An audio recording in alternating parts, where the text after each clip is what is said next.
Hello, hello. So I told you that Awesome Again, the book, was written primarily to help those who felt broken.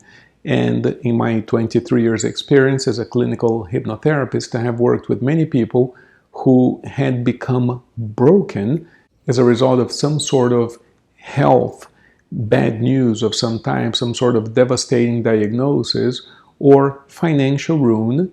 And I told you that more recently, we have seen at the office more and more people who are broken from the perspective of a relationship. In other words, they've been in a relationship with someone that they would identify as a psychopath, a narcissist, a sociopath, and that has left them completely devastated from within. And it is very difficult, actually, to recover from that kind of abuse, particularly because, unlike a medical diagnosis, when you're broken from within, like from a relationship abuse, there's no clinical signs of anything. People might think that you have depression or that you're just lovesick, you just miss the person, but in reality, it isn't like you went to war, you saw battle, and you have PTSD, or it isn't like you have a medical diagnosis, or it isn't like you have a bunch of broken bones, or it isn't even like you lost all of your money.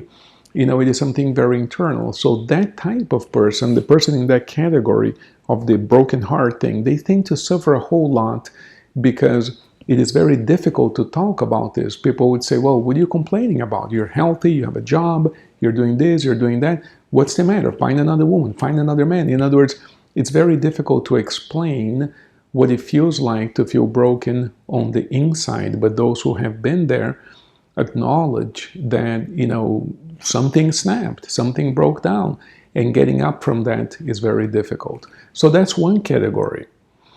Since we published the book, a friend of mine who came to one of the book presentations asked me about people who are rebranding themselves.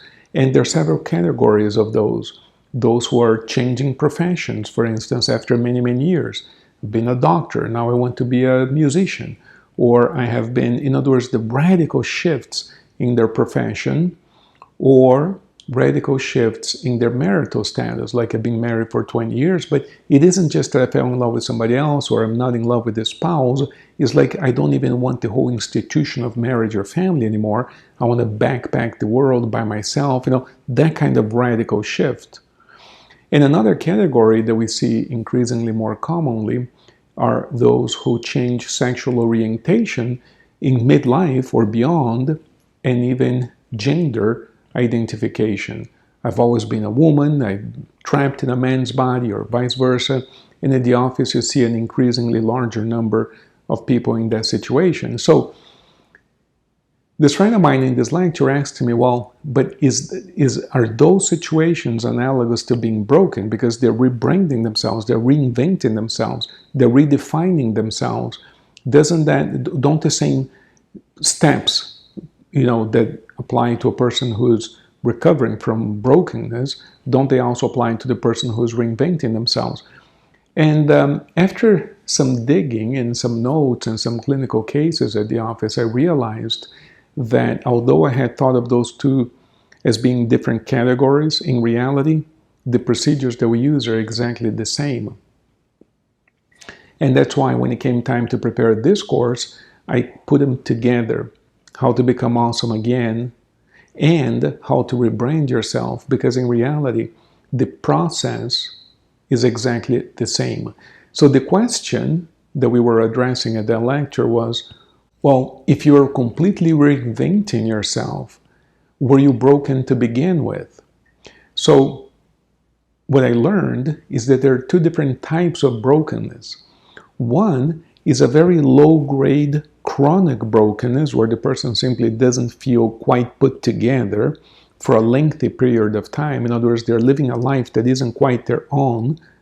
And another is a more acute crisis, such as those three that I have talked about earlier. It can be precipitated by major health disaster, financial ruin, or the broken heart situation. But those are like peak. Those are like the person did think that they were living their lives and suddenly everything fell apart. So that's more an acute thing. It's more intense. It's more acute The other is more of a long-term, low-grade, chronic type of thing. But in both cases, there's some degree of brokenness there. They just manifest differently. And in both cases, recovering from that situation or rediscovering yourself or building a new life will require the exact same steps. And this is why the title of this course has to do with becoming awesome again and rebranding yourself.